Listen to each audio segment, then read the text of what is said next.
Good afternoon, my dear friends. In today's presentation, I am going to read with you one of the most important poems by Kamala, The Descendants. As we all know, The Descendants is the title poem of Kamala Das's second volume of poetry, The Descendants, which was published in 1967. The Descendants actually, if you read the text, The Descendants, you will see in page number 8, you will get to read this particular poem, The Descendants. Now, if we read The Descendants and we think about the title, we know the descendants means who come afterwards. So the question of descent, because the poem will have the first person plural number, we, us, as the speaker. So obviously there must be some representative quality about the speaker of this poem. From the context of the poem, we will understand that it is the female speaker who speaks in a kind of representative capacity. And because the speaker is female and talking about herself as a representative of the female kind, we can very easily understand that the question of descent links these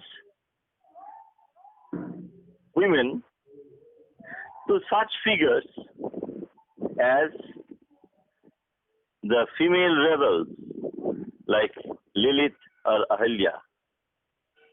But at the same time, we will understand that these women are also descendants of the religious and social leaders like Christ, like Buddha, like Zarathustra, and so on and so forth. They are also, in some ways, as will be revealed later on, descendants of people like Sita or Rani Padmini. Why and how? We will come back to it later on.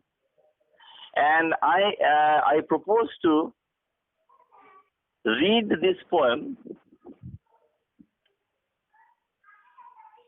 in two presentations, in two parts. In this presentation, I would like to take the help of one of my students who will read out relevant portions of the poem for the benefit of the listeners. So let's start reading the poem. First, the text will be read out, and then I will try to explain them as and when required. Okay. We have spent our youth in gentle sinning, extending some insubstantial love and we have spent our youth in gentle sinning, exchanging some insubstantial love. Okay, go on. And often thought we were hurt, but no pain in us could remain. but no pain in us could remain. No bruise could scar. No bruise could scar or even Slightly mar our cold loveliness. Listen. So the speakers say that they have expended their youth in gentle sinning. We know that the idea of sin, the concept of sin, is often constructed by society. And oxymoronically, almost paradoxically, we will see that this sinning is characterized or qualified as being gentle. So society could only tolerate these sins because they were mild, they were ineffectual and harmless. Okay. So we have spent our youth in gentle sinning. The next line. Extending some substantial love and often thought we were hurt. Exchanging some insubstantial love. So the question of exchanging love brings to the picture male partners of these female quote-unquote sinners. And this love is characterized as insubstantial. Why? Let us discuss. Next line, a bit louder, please. No, often thought we were hurt, but no pain in us could remain. No bruise could scar or even slightly mar our cold loveliness. So often these sinners, these female speakers, they thought they were hurt. This heart, this idea of heart brings in the dimension of physical or ideational violence. And when juxtaposed with the concept of love, this brings in the idea of sex. Why? See, often these sinners who habitually exchanged insubstantial love with their male counterparts or male lovers, they were often under the impression that they were hurt. But their involvement in this love game was half-hearted and haphazard, which is why their cold loveliness could not be marred or scarred by the brutal excesses of their male counterparts. In some ways, we can understand that this cold loveliness is the pivotal expression in this portion of the poem. Why? The love that they entered into or engaged in was insubstantial because their loveliness, their capacity or quality or state of being lovely or lovable, this was only physical. And that is why the emotional warmth was lacking in this kind of love relationship. Which is why they were left cold. Even though they were lovely or lovable as physical commodities, they did not enter into the spirit of the passionate encounter. This is why they were left cold,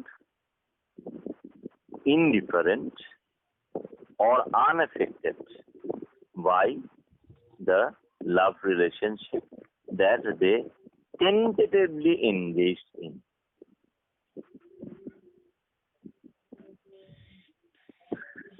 Okay, we are going to the next portion of the poem. Yes, sir. We have lain in every weather, nailed no not to crosses, but to soft beds and against softer forms, while the heaving, lurching, tender hours passed in a half dusk, half dawn, and half dream, half real trance. You see, the idea of gentle thinning in this portion of the poem, in this section, is made explicit by bringing in the allusion to lying in bed. We have lain in every weather. This every weather is significant because the routine drabness of this sexual relationship goes against its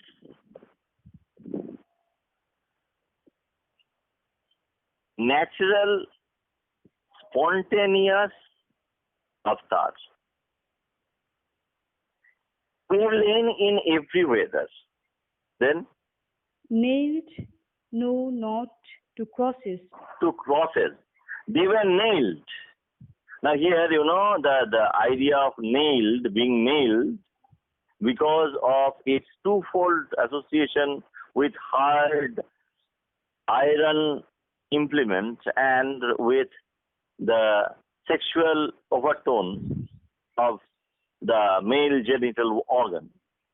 So being nailed, not to crosses, but to soft beds and against softer forms, this brings in the apparent reluctance of the female speakers.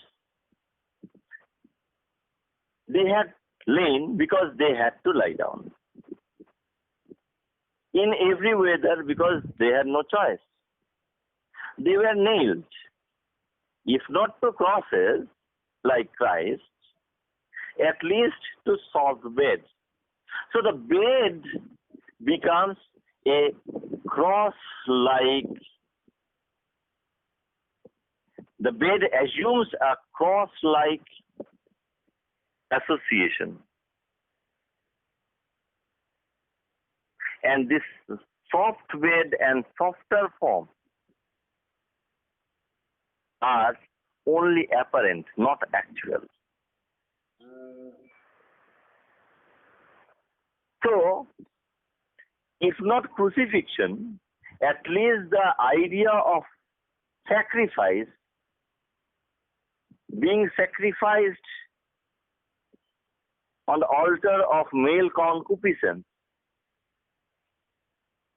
is brought to the fore in these lines. Okay, next.